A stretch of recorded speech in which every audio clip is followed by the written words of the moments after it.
নমস্কার বন্ধুরা, আমি পায়েল। আজকের গল্প রোহিণী পুকুর।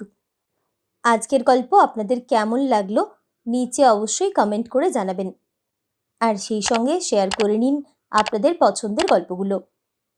শুরু করছি আজকের গল্প রোহিণী পুকুর। হনহন করে হাঁটতে হাঁটতে রোহিণী পুকুরটা পেরোচ্ছিল মণিকান্ত। সন্ধে নামতে শুরু করেছে লাল পশ্চিম দিগন্ত জুড়ে। কেন জানি না, পালেদের এই রোহিণী পুকুরটার পাশে এলেই এখনো তার কেমন জানি ভেতরটা শিরশির করে ওঠে। কিছুতেই ভুলতে পারে না বহুদিন আগের সেই ঘটনাটা। আরো জোরে বাড়ির দিকে পা চালায় সে। তার পর মুহূর্তেই কানে আসে কেউ যেন পেছন থেকে মণিদা, মণিদা, দাঁড়াও একটু করে ডাকছে। চেনা গলা বুঝে মণি পেছনে ঘাড়টা ঘোরায়। যা আন্দাজ করেছিল ঠিক তাই, সিধু জ্যাঠার ছেলে অম্লান। সে বুঝি তাকে দূর থেকে দেখতে পেয়ে দৌড়তে দৌড়তে আসছিল। অল্প অল্প হাঁপাচ্ছে অম্লান। তুমি বুঝি 6:10 লোকালে নামলে মণিদা? সে প্রশ্ন করে মণিকান্তকে।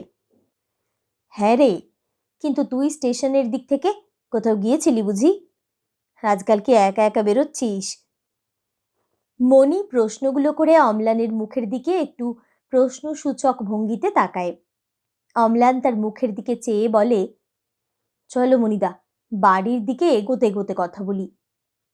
মণিকান্ত পুকুরটার দিকে আরো একবার আর চোখে তাকায়।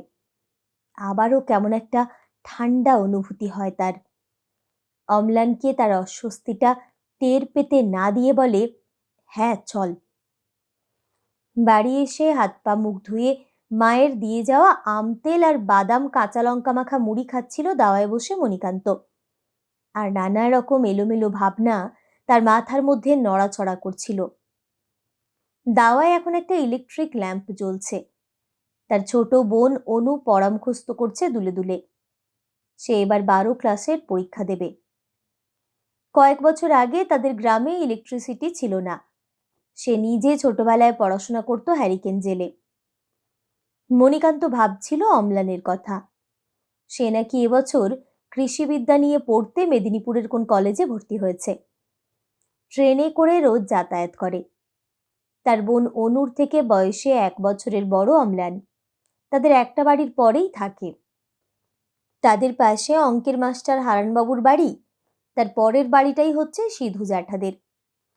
সিধু জ্যাঠা আর তার ভাই মাধব কাকা দুজনে তাদের পরিবার নিয়ে একসঙ্গে থাকে। কিছু জায়গা জমি আছে, চাষবাস করে তারা। প্রায় 5 পুরুষ ধরে তারা এই গ্রামে আছে। বেশ বর্ধিষ্ণু চাষি তারা।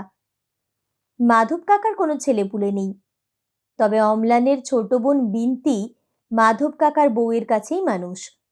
অম্লানের মা মানে সিধু জ্যাঠার বউ আশা জেঠিমাও তো সে বছর রোহিণী পুকুরেই। মনির চিন্তার জালটা ছিঁড়ে গেল বাবার ডাকে। কিরে, ঠিক মতো এলি তো নাকি? রাস্তায় কোনো অসুবিধা হয়নি তো? আজ সকালেই বাজার থেকে তুই আসবি বলে একটু চিংড়ি এনে রেখেছি। গ্রামের বাজারে বাবার একটা বড় জামা কাপড়ের দোকান আছে। বাবার হাসি মুখটা দেখতে খুব ভালো লাগে মনির। আসলে ছোটবেলায় বেশ কয়েক বছর তাকে নিয়ে বাবা মার চিন্তার শেষ ছিল না তো। ঘুমের মধ্যে হাঁটা অভ্যেস ছিল তার একটা সময়।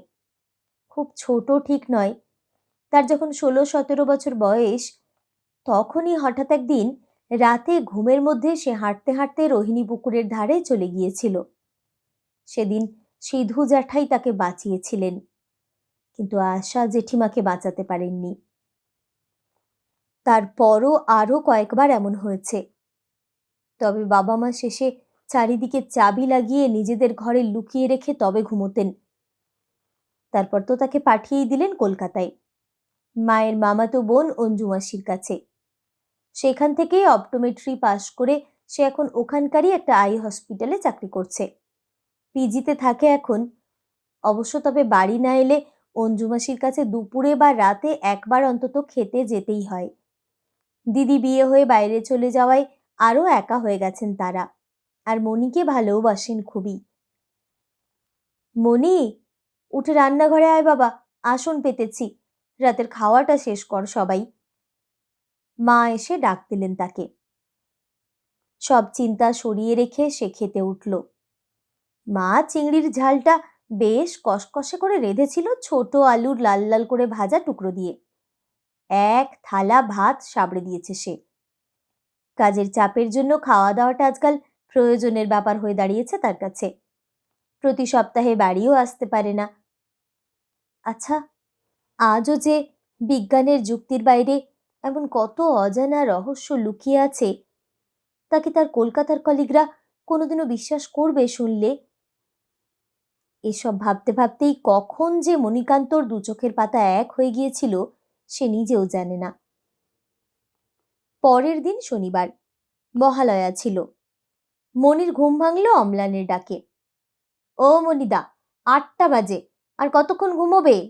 চলো, মাছ ধরতে যাব। অম্লানটা বরাবরই তার ন্যাওটা। হাসি মুখে মনি উঠে পড়ল। মায়ের বানানো লুচি আর ঘুগনি খেয়ে সে আর অম্লান কয়েকটা ছিপ হাতে সাইকেল নিয়ে বেরিয়ে পড়ল। তাদের বাড়ি থেকে যেখানেই যাক, সেই রোহিণী পুকুরের পাশের রাস্তাটাই একমাত্র পথ। মনি আজ আর চোখেও পুকুরের দিকে তাকালো না পেরোনোর সময়। অম্লানদের একটা বড় পুকুর আছে, গ্রামের শেষ প্রান্তে, প্রায় 1 কিলোমিটার দূরে। প্রচুর মাছ আছে সেখানে। আসার পর থেকেই এবারে কেন জানি না মনির মনে হচ্ছে অম্লান তাকে কিছু বলতে চায়। অম্লানদের পুকুর থেকে দেখা যায় এমন দূরত্বে রথিদার চা আর তেলে ভাজার দোকান। মাছ ধরতে এলেই একটু পরে রথিদা টুকটুক করে এসে তাদের চা আর বেগুনি দিয়ে যাবেই, আর তাদের ভালো মন্দের খবর নিয়ে যায়, আর গ্রামেরও নানা খবরাখবর আলোচনা করে। গ্রামের সবাই দাদা বললেও রথিদা তাদের দাদুর বয়সী প্রায়। আজও ঠিক একটু পরেই রথিদা এসে হাজির। এটা সেটা কথার পর চুপি চুপি বলল, শুনেছ তো, গ্রামে এক নতুন ডাক্তার এসেছে। তাকে নাকি পরশু দুপুরে রোহিণী পুকুরের ধার থেকে হারান মাস্টার স্কুল থেকে ফেরার সময় ডেকে এনেছে। পুকুরের জলে পা ডুবিয়ে নাকি আনমনে বসেছিল। কথাটা শুনে মনি চমকে উঠল। তাহলে কি এই কথাটাই বলতে চেয়েছিল অম্লান? কিন্তু শুনে সেও যেন তার মতোই অবাক হয়ে চমকে উঠল মনে হচ্ছে। মনি রথিদার দিকে তাকিয়ে বলল, উনি এমনি বসেছিলেন হয়তো রথিদা, সেসব তো বছর 5 আগেই সব চুকে বুকে গেছিল শুনেছি। পাল জ্যাঠামশাই তো শুনেছি পণ্ডিত ডেকে, তাছাড়া গয়াও নাকি গিয়েছিলেন। এই বছরে তেমন তো কোনো ঘটনা ঘটেওনি বলো। ধরা গলায় রথিদা উত্তর দিল, তা তো ঘটেনি রে বাপ, কিন্তু মনটা যে আমার আজও ডরায়। ওই একটা ঘটনা যে আমার মেয়েটার জীবন তছনছ করে দিল। রথিদা কাঁধে ঝুলানো সবুজ গামছার খুঁটটা দিয়ে চোখটা মুছে। ছিপ হাতে নিয়ে বসে ফাতনার দিকে চোখ রাখলেও মণিকান্ত মনে মনে আবার হারিয়ে যেতে থাকে অতীতের স্রোতে। পালেরা এই গ্রামের জমিদার বংশ। ইদানিং একটু জরাজীর্ণ হয়ে এলেও তাদের বিশাল বাড়িটি এখনো স্বমহিমায় টিকে রয়েছে। পাল জ্যাঠামশাইয়ের বড় মেয়ে ছিল রোহিণীদি, সুন্দরী, তন্নি এবং বিদুষী। রোহিণীদি পড়াশোনায় খুবই ভালো ছিল। স্কুল শেষ করার পর সে কলকাতায় পড়াশোনা করতে যায়। সেখানে থাকাকালীন একটি ছেলের সাথে গভীর প্রেমের সম্পর্ক তৈরি হয় তার। পাল জ্যাঠামশাই গোঁড়া মানুষ নন, মানুষ হিসেবেও খুবই ভালো। এই গ্রামের উন্নতির জন্যও তার প্রচুর অবদান। ফলে একমাত্র মেয়ের পছন্দ মেনে নিতে তার অসুবিধে ছিল না। পড়াশোনা শেষ করে রোহিণীদিও ততদিনে চাকরি পেয়েছে সবেমাত্র। কিন্তু ছেলেটি রোহিণীদিকে ধোঁকা দেয়। পাল জ্যাঠামশাইও যে সময় ভাবছেন ছেলেটির বাড়ির লোকের সঙ্গে যোগাযোগ করে কথাবার্তা বলবেন তাদের বিয়ের ব্যাপারে, ঠিক সেই সময়ে রোহিণীদি একদিন আবিষ্কার করে ছেলেটি তাকে না জানিয়ে বেপাত্তা হয়ে গেছে। অনেক কষ্টে যেটুকু খবর জোগাড় করতে পারে তার মর্মার্থ হচ্ছে এই, ছেলেটির নাকি ছোট থেকে বাবার বন্ধুর মেয়ের সাথে বিয়ে পাকা হয়েছিল এবং বর্তমানে সেই মেয়ে বিদেশে চাকরি করে, আর রোহিণীদির প্রেমিক তাকে বিয়ে করে সেখানেই চাকরি নিয়ে চলে গেছে। নিজের ভালোবাসার উপর, নিজের পছন্দ অপছন্দের উপর প্রচণ্ড আত্মবিশ্বাসে ভরপুর রোহিণীদি কিছুতেই এই অপমান, এই ঠকে যাওয়াটা মেনে নিতে পারেনি। বিশেষ করে সে যখন বুঝতে পারে যে সে 2 মাসের অন্তঃসত্ত্বা। এক গভীর পূর্ণিমা রাতে বাবাকে একটা চিঠি লিখে রেখে পুকুরে ঝাঁপ দিয়ে নিজেকে শেষ করে দিয়েছিল সে। সাঁতার জানত না রোহিণীদি। মণিকান্তর তখন বছর 14 বয়স। সেই থেকেই গ্রামের লোকেরা ওই পুকুরটিকে ডাকে রোহিণী পুকুর নামে। গল্পটা হয়তো এখানেই শেষ হয়ে যেতে পারত, কিন্তু রোহিণীর মৃত্যুর মাস 6 মাথায় অদ্ভুত সমস্ত কাণ্ড ঘটতে শুরু করলো তাদের গ্রামে। ভাবনার তালটা কেটে গেল মনির একটা মাছ গেঁথে যাওয়ায়। ধরফর করে উঠে দাঁড়ালো সে। অম্লানও হাসি মুখে উঠে দাঁড়িয়েছে। তারও এর আগে একটা কাতলা পড়েছিল, কয়েকটা ছোট মাছও, তবে সেগুলো ওরা ছেড়ে দিয়েছে।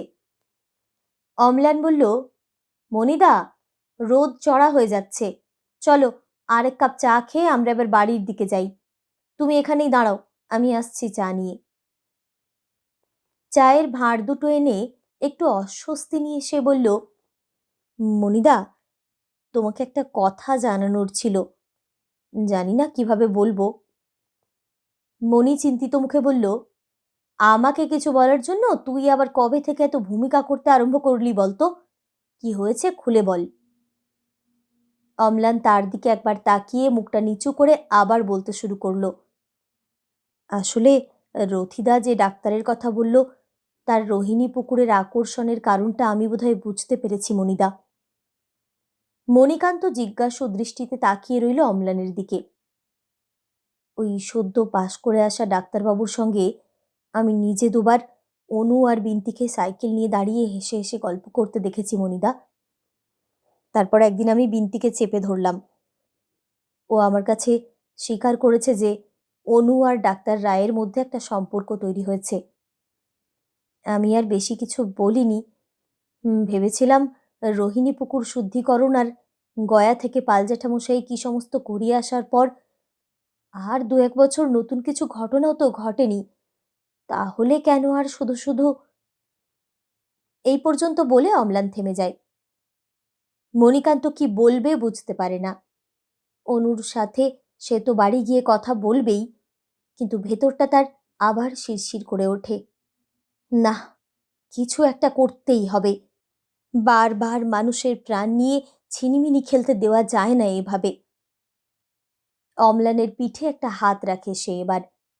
তারপর বলে, চল রে, এগোই, দেখি কি করা যায়। অনু আর বিন্তি একই বয়সী।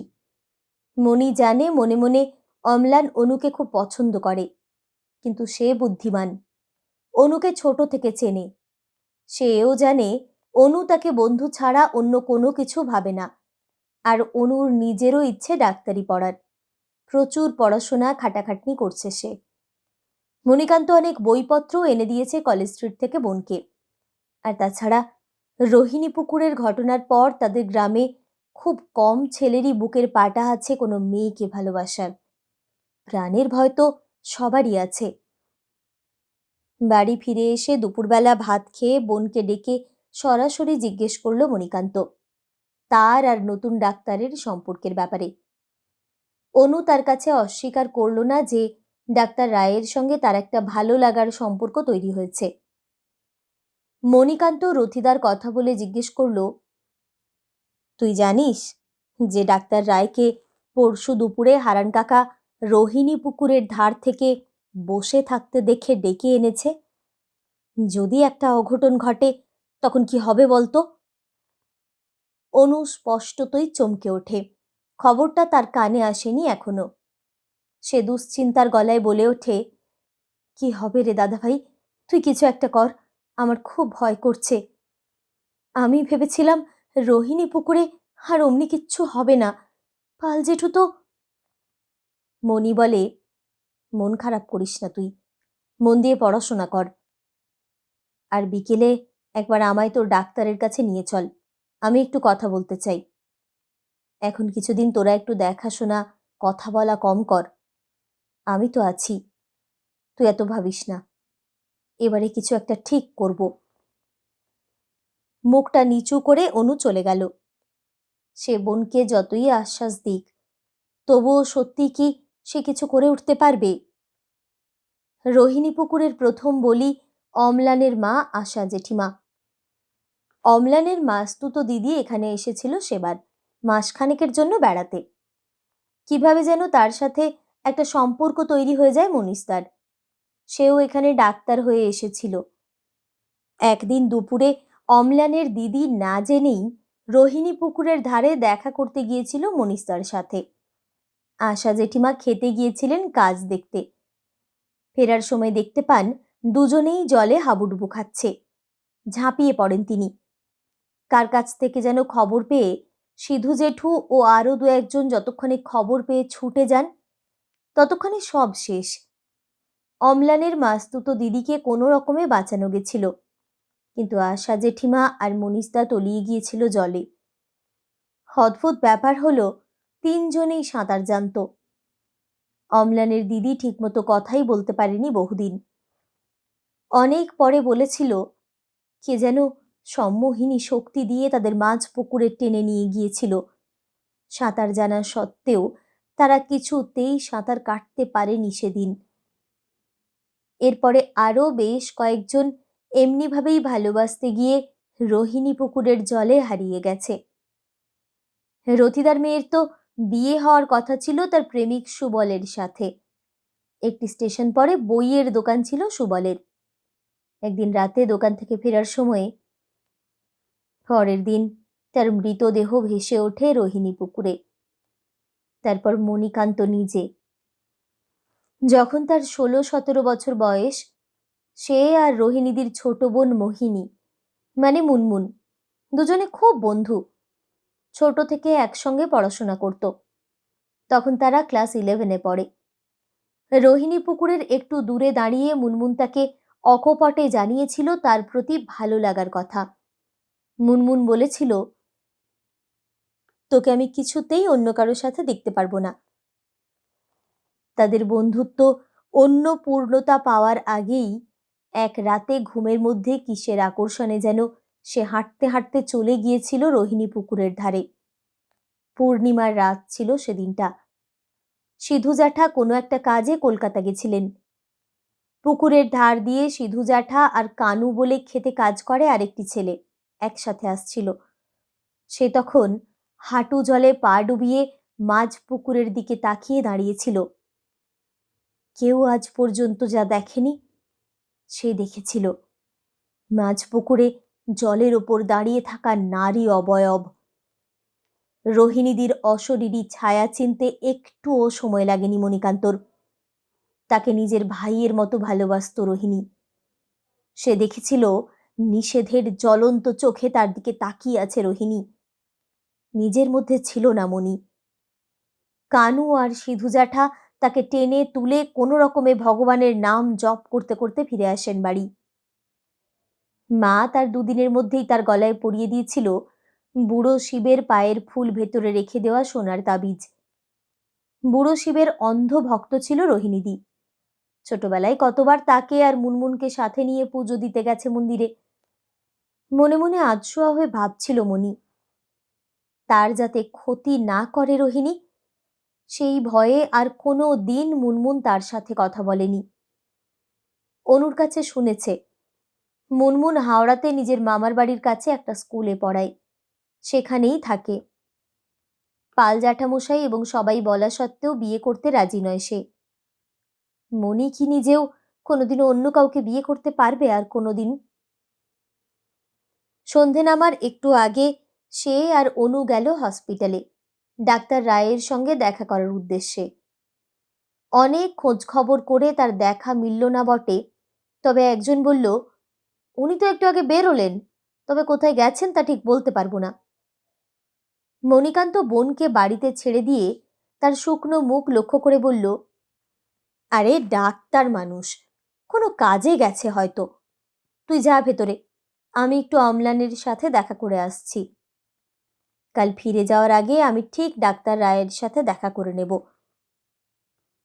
অনু ভেতরে পা বাড়াতেই মণিকান্ত অম্লানকে ডেকে ছুটে গেল রোহিণী পুকুরের ধারে। তার মনটা কেন জানি না কু ডাকছে। ডাক্তার রায় সম্ভবত রোহিণীর ডাকেই গেছে। সন্ধে নামছে, মহালয়ার বিকেল ফুরিয়ে এলো। কথায় আছে, আজ নাকি পূর্বপুরুষদের আত্মারা সব পৃথিবীতে নেমে আসেন। অম্লান আর সে হাত জোড় করে কপালে ঠেকালো। পূর্বপুরুষদের উদ্দেশ্যে কি? মনির ধারণাই একদম ঠিক। যতক্ষণে সে আর অম্লান গিয়ে পৌঁছল রোহিণী পুকুরের ধারে, ডাক্তার রায় ততক্ষণে জলের ঠিক সেই জায়গায় দাঁড়িয়ে যেখানে কয়েক বছর আগে মণিকান্ত এক রাতে দাঁড়িয়েছিল। দৌড়ে জলে নামল মণি। আজও আরও একবার অন্য কেউ না, সেই দেখতে পেল রোহিণীদির অবয়ব। সে চিৎকার করে বলে উঠল, রোহিণীদি, বন্ধ করো এই পাগলামি। তুমি কি আমার কথা শুনতে পাচ্ছ? সবাই এক হয় না রোহিণীদি। বাকিদের ওপর প্রতিশোধ নিও না, চলে যাও। তারপর মণিকান্ত জোরে জোরে সেই কোন কালে ছোটবেলায় রোহিণীদির কাছেই শেখা বুড়ো শিবের স্তোত্র পাঠ করতে শুরু করল। তার পেছনে নেমে দাঁড়িয়েছে অম্লানও।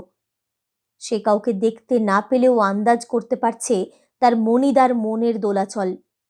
সেও বিড়বিড় করে বুড়ো শিবের নাম করছে। ডাক্তার রায়ের কেমন শূন্য দৃষ্টি।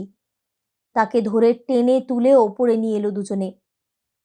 পাঠ করতে করতেই মণি তাকিয়ে দেখল স্থির চোখে রোহিণীদির অবয়বের দিকে। আস্তে আস্তে তার তীব্র দৃষ্টি ম্লান হতে হতে মিলিয়ে গেল অবয়বটা। পরদিন কাজের জায়গায় ফিরে যাওয়ার আগে মণি দেখা করল ডাক্তার আর তারপর পাল জ্যাঠামশাইয়ের সাথে। বোনকে বলল, ভয় পাস না, এবারে সব ঠিক হয়ে যাবে। আর মন দিয়ে পড়িস, আমি পুজোর সময় আসবো একেবারে। বছর 3 কেটে গেছে।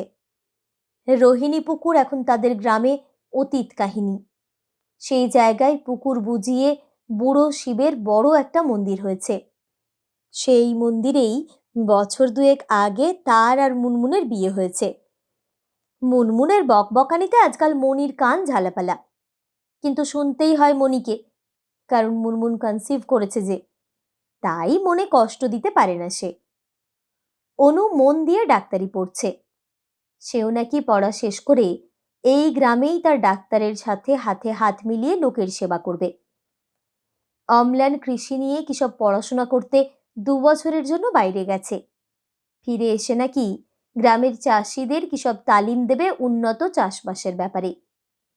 মণিকান্ত আর মুনমুন ঠিক করে রেখেছে, তাদের মেয়ে হলে তারা মেয়েকে রুহি বলে ডাকবে, আর ছেলে হলে রোহন।